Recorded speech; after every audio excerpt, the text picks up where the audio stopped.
Good morning, ladies and gentlemen. My name is Nemeka Onyeka Ogereri. The Economic Stability Plan, just like the Economic Recovery Growth Plan of April 2017, is not the solution to the challenges and the problems facing Nigeria. If we want to stabilize the economy, stop the economic hemorrhage, and reset the Nigerian economy to the path of sustainable growth in such a way that will pull out the 197 million poor Nigerians out of poverty and create a prosperous economy that generates nothing less than $350 billion per annum oil and non-oil revenue, then we need to tackle the problems holistically. We need to look at the problems and directly tackle it without pussyfooting around it. What are the key problems facing Nigeria? Today we have high inflation that are created by different factors. Food inflation, non-food inflation is very, very high. And they are driven by two major factors: forex and price instability, and insecurity. Insecurity and forex instability. Forex instability because we are not generating enough dollar supply compared to our demand. And we are not generating enough dollar supply because output of our crude oil, 85% of our major foreign exchange earning, had tanked from the height of 2.4 million barrels a day to the current level of 1.2 million barrels a day. Can we do 2.5, 2.8? Yes, we can do. But we need to generate new investments. Can we generate new investment and stop the leakages and the stealing in the upstream? Yes, we can.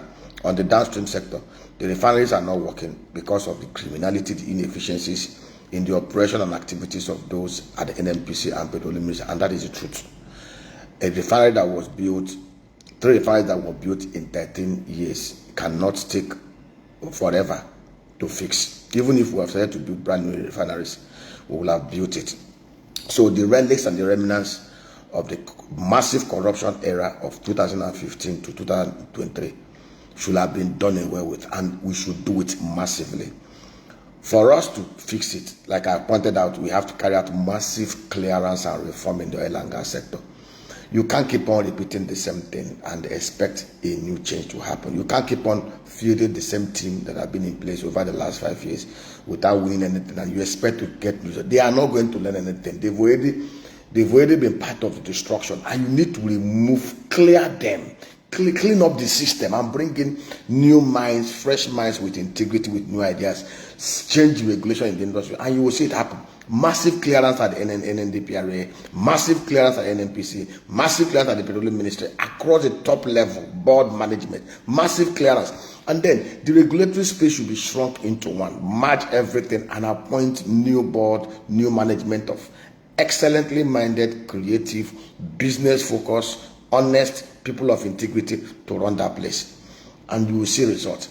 And the next thing is, the federal government of Nigeria must follow after the Petrobras and Aramco. Nigeria is not the only oil producing country. We have our reserve of 37 billion barrels, which can easily be ramped up to 40 billion barrels. Brazil has only 15.5 billion barrels. But Petrobras of Brazil generates almost about $121 billion annually. Profits $37 billion. Asset size $174 billion. They are 3 times, 4 times bigger, more profitable than NNP. So why? Because of the regulatory, because of the management, good corporate governance culture in that place. And why was good corporate governance culture injected in that place? They did similar thing that we did with Nigeria liquefied natural gas.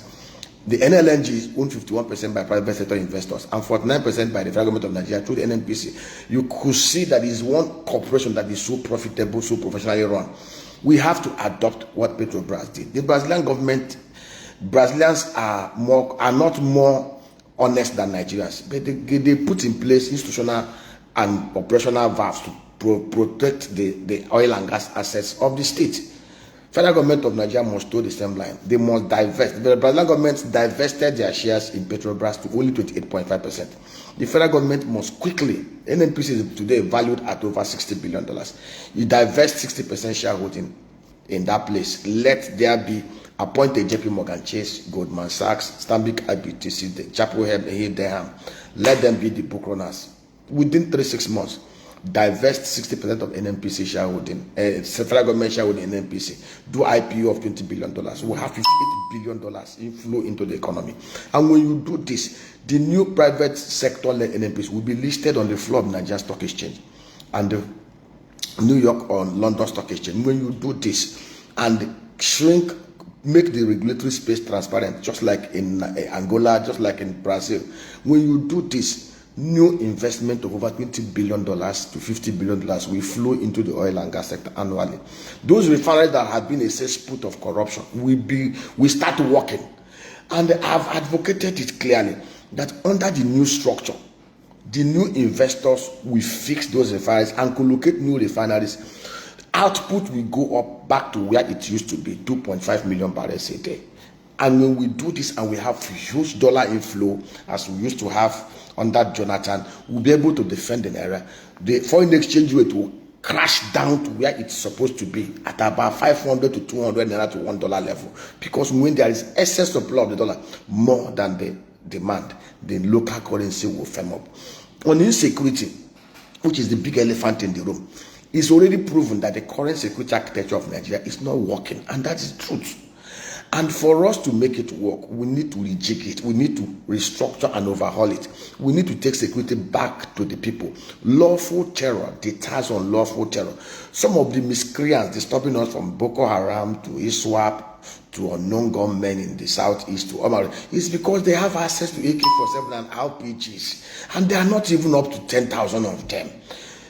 How do we stop this? See, the indigenes will protect themselves. It is more people will have more filial blood ties to protect their mothers, their fathers, their wives, their children from hoodlums. Let us make a new arrangement. We wasted with $8 billion to tackle insecurity under Buhari. He ended up moving insecurity from the northeast to every part of Nigeria. Nothing changed. In fact, it became worse. Today we have 3.5 million Nigerians in IDP camps, 330,000 Nigerians in refugee camps outside Nigeria. It's not supposed to be so when Nigeria is not at a war with external aggressors. What do we do? In every of the 8,809 electoral ward, let the people, not the politicians, let the traditional rulers, the town union leadership, the clergy, let the people gather and select 100 of their sons and daughters. Every community knows the good, the bad, and ugly. They know those who will serve the interest of their community, who will not turn the gun against their people. Select 100 from every community. That will give us 8,900 foot soldiers. Foot soldiers that will be trained them robustly on intelligence gathering, on use of arms and everything. Get a nursing and nod to produce 4 armored personnel carriers per local government and 3 truck-mounted machine guns per local government area. Provide high-loss nursing trucks and motorcycles. Train them and push them back to their communities. Now, let me tell you what they will do. And then raise, even if it means 500 to 1,000 Kenkoso dogs. Train them and give it to them too, to work with them.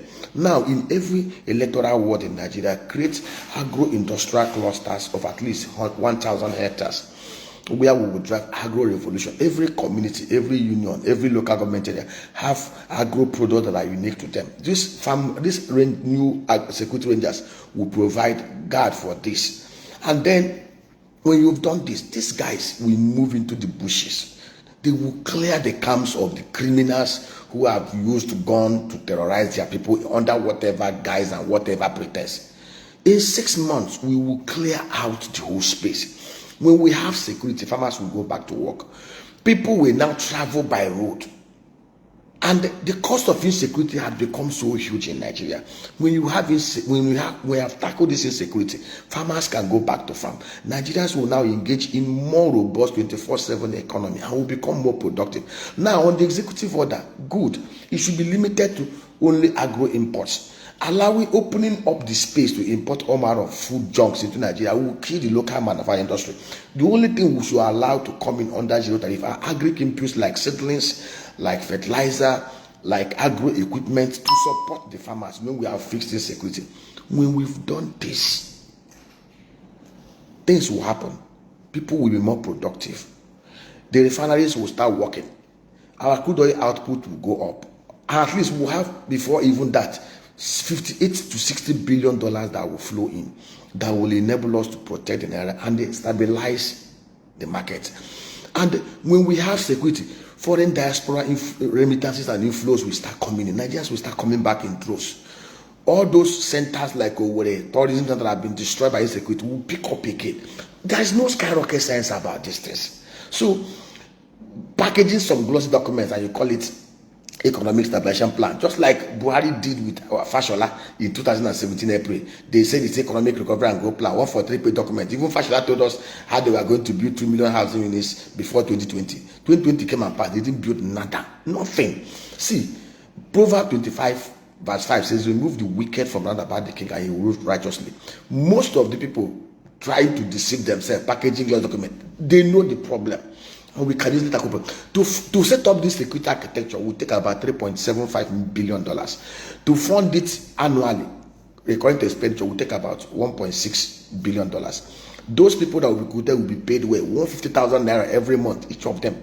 And then they will have life insurance cover, they will have health insurance cover to encourage them. And there are no many Nigerian youths that will be very, very willing, because they are going to stay in their villages, in their communities, in their local government area. So the cost of living will be very, very low, because they are living among the people who will even be willing to support them with all manner of intelligence and everything. They will have drones covering everywhere.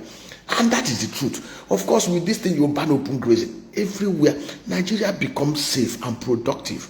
And when we shut down the criminality in the oil and gas sector, between 2000 and 2009, our daily consumption of PMS was 28 million liters a day.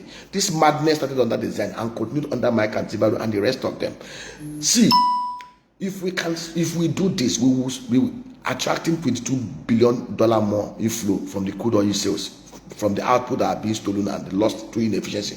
We'll be saving the 8 trillion naira that are lost yearly through inefficiency and Ponzi import volumes of the PMS and other white petroleum products. We will have efficiency.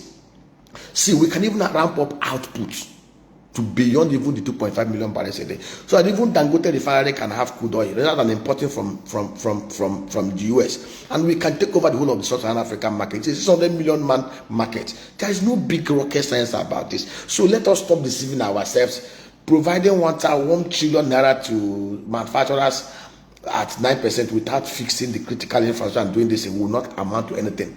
Giving 200 billion to MSMEs at 9% without tackling this, inflation will eat up those funds. So we know what to do. Mr. President, while we wait for the restructuring of Nigeria, what I have suggested here in less than how many minutes is enough to fix Nigeria within the next 3 months to 1 year. And then your name will be written in gold. Don't allow the motley crowd of compromised people around you to deceive you. Pull the trigger. Do massive clearance in the oil and gas industry. Do the divestiture. Let your name be inked in gold. Yes, many people may not have believed in you based on the number of votes that was cast. More people voted against you, but that is not the issue. When you do these things and Nigeria start working, you will woo and bring everybody down to your side. Nigerians are very forgiving people. Nigerians are not too difficult to please. Go to Abia State and see what Alex Oti is doing. Nigerians rejoice even over street light. How much more when you can give them security? And you can do it. Thank you and God bless you.